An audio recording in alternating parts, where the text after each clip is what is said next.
Fini les désagréments liés au déplacement des assurés sociaux du Bassa-Sandra pour accomplir leur démarche administrative avec la SEGRAE.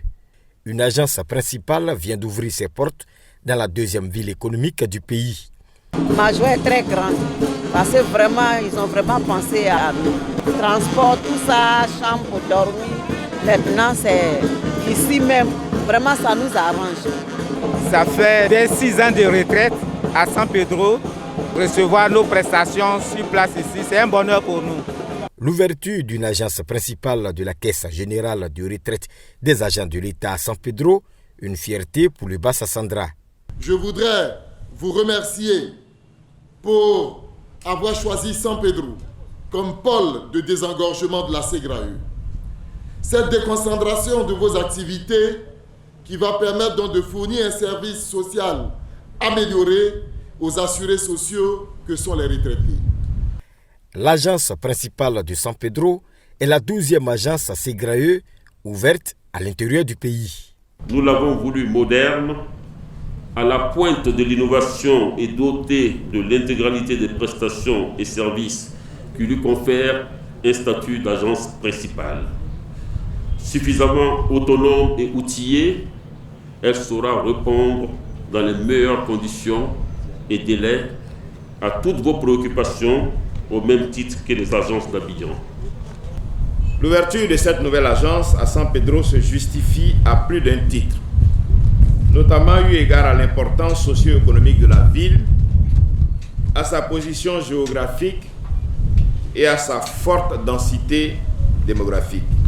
L'inauguration de cette nouvelle agence est la manifestation concrète de la mise en œuvre graduelle et progressive de votre politique de déconcentration dans les grandes régions de notre pays. Le district du Bassa-Sandra, qui comprend les régions de la Nawa, du Boclé et de San Pedro, totalise 1137 fonctionnaires et agents de l'État à la retraite, 13 101 encore actifs, avec une pension mensuelle de 96 millions de francs CFA. Abobo PK18 a désormais un centre d'incubation.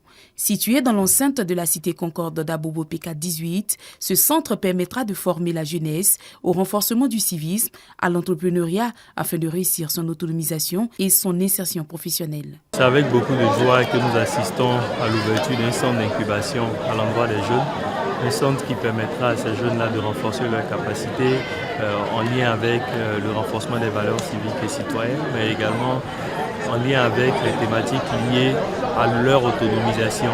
Et nous sommes devenus également dire aux jeunes d'Abobo de travailler à être davantage des citoyens responsables de notre pays. Avec une population estimée à environ 3 millions d'habitants sur une superficie de plus de 10 000 hectares, 85% de la population abobolaise est jeune et le problème de formation se pose avec acuité. La jeunesse, c'est notre devenir, c'est l'avenir de nos populations.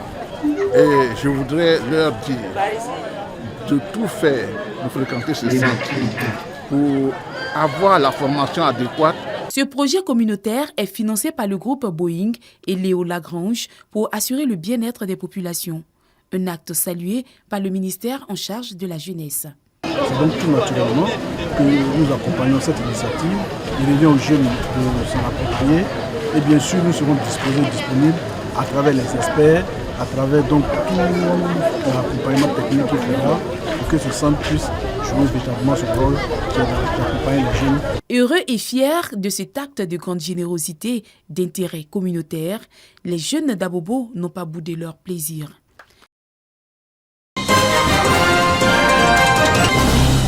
À Mbadon, village situé dans la commune de Cocody, l'heure est aux réjouissances.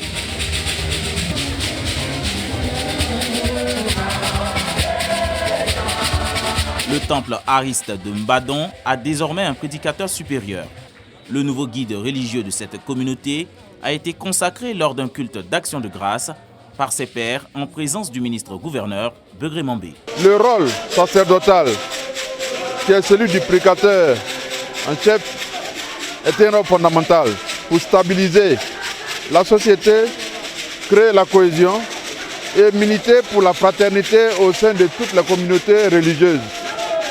Donc c'est un signe que nous avons voulu exprimer à l'égard de nos frères et sœurs Haris de Mbadon. Ce berger que Dieu nous a donné ce matin, eh bien, va cristalliser toutes les énergies des hommes de Dieu, des clergés autour de lui, pour conduire le peuple de Dieu vers le bâturage. Aussitôt consacré, le révérend Nyawa Makambou Jacques s'engage à relever les défis sacerdotaux, mais aussi à œuvrer en vue d'instaurer un environnement de paix et de cohésion entre les fils du village. Dans Colossiens 1, la Bible dit que Dieu étant en Christ, réconciliant tant ce qui était sur la terre avec lui-même.